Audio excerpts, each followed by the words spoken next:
Mengagamakan budaya atau membudayakan agama.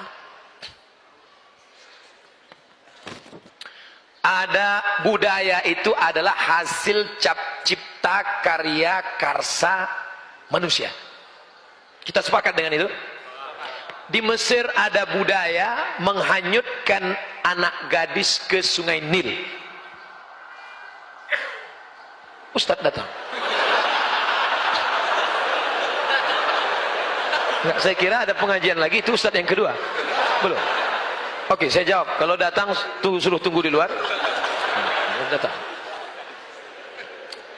Cipta, karya, karsa itu disebut dengan budaya. Bukan wahyu dari Allah. Maka agama tidak bisa dimasukkan dalam kajian budaya. Karena wahyu Islam adalah dari Jibril, dibawa dari Allah, dibawa kepada Muhammad sallallahu alaihi wasallam. Jadi jangan nanti dicampur adukkan antara agama dan budaya. Ada budaya di Mesir, dibuat rakit yang indah dengan hiasan, dihanyutkan anak gadis yang paling cantik ke Sungai Nil. Kisah ini bisa di dalam buku, judulnya Al-Bidayah wan Nihayah. Al-Bidayah wan Nihayah. Judul lagunya Al-Bidayah wan Nihayah, buku sejarah besar. Nama penulisnya Abul Fida Ismail Ibnu Katsir yang menulis tafsir Ibnu Katsir. Ada tradisi di Mesir menghanyutkan anak gadis ke Sungai Nil. Kalau anak gadis tidak dihanyutkan, air Sungai Nil tidak naik dan gandum tidak akan tumbuh dan masyarakat Mesir akan mati. Ada tidak budaya di Indonesia menghanyutkan anak gadis ke Sungai Nil? Tidak ada.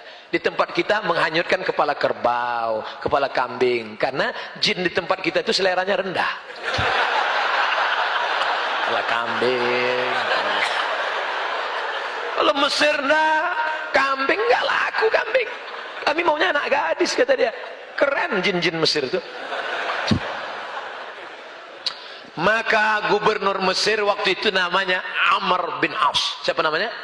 Amr bin As. Nama khalifah yang ada di Madinah Umar bin Khattab.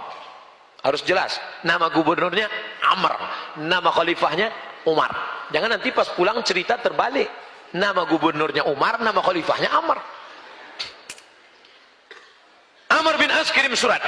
Wahai Tuan Khalifah, ini ada budaya di Mesir menghanyutkan anak gadis. Aku mau melarang mereka, mereka nggak mau.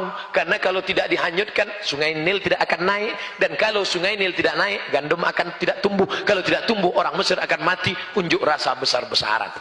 Apa unjuk rasanya? Beras mahal. Beras mahal. Akhirnya Umar bin Khattab menulis secari kertas kecil. Kertas itu dilipat halus, dimasukkan ke dalam amplop. Amplopnya dimasukkan ke dalam amplop besar, bawa pulang menuju Amr bin As. Amr bin As membaca surat.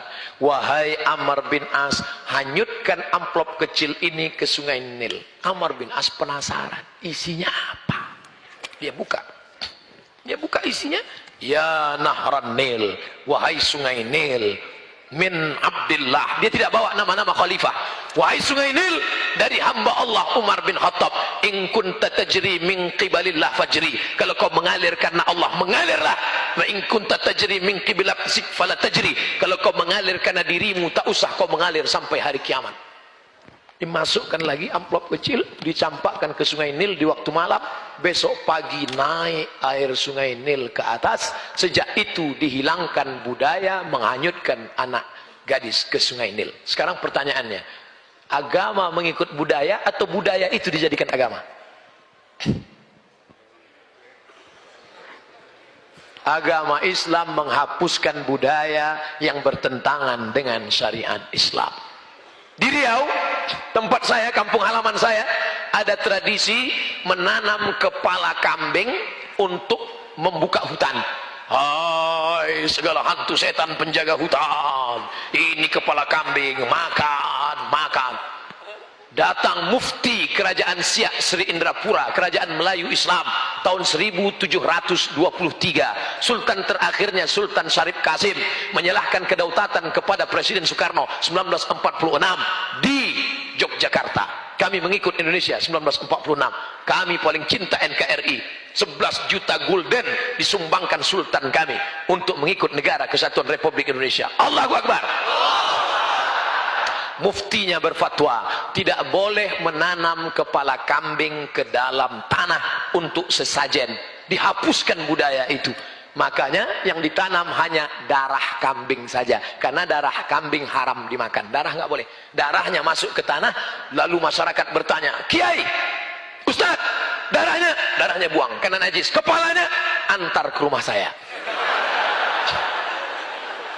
Nanti kalau jinnya ngamuk, jinnya diusir dengan tahlil, beramai-ramai bertahlil di tepi hutan. Afdhalul zikri fa'lam annahu la ilaha illallah, la ilaha illallah, la ilaha illallah. Lari setan, tunggang langgang, lintang pukang, lari semuanya.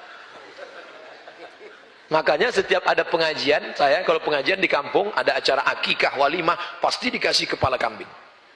Kenapa? Karena tradisi dari dulu kepala kambing yang ditanam dalam tanah dinaikkan, diletakkan di dalam ustadz. Ustadz makan otaknya dengan lidahnya. Sekarang ustadz banyak yang setelah makan itu berkunang-kunang. Ketika ditanya, kenapa ustadz? Jinnya ganggu. Bukan, darah tinggi kumat. Dari kisah yang terjadi tentang budaya di Mesir dengan yang terjadi di kampung halaman saya tentang menanam kepala kambing, bisa difahami tentang jawaban ini? Itu enaknya ceramah di komunitas Civitas Akademika, mahasiswa-mahasiswi cerdas-cerdas mereka.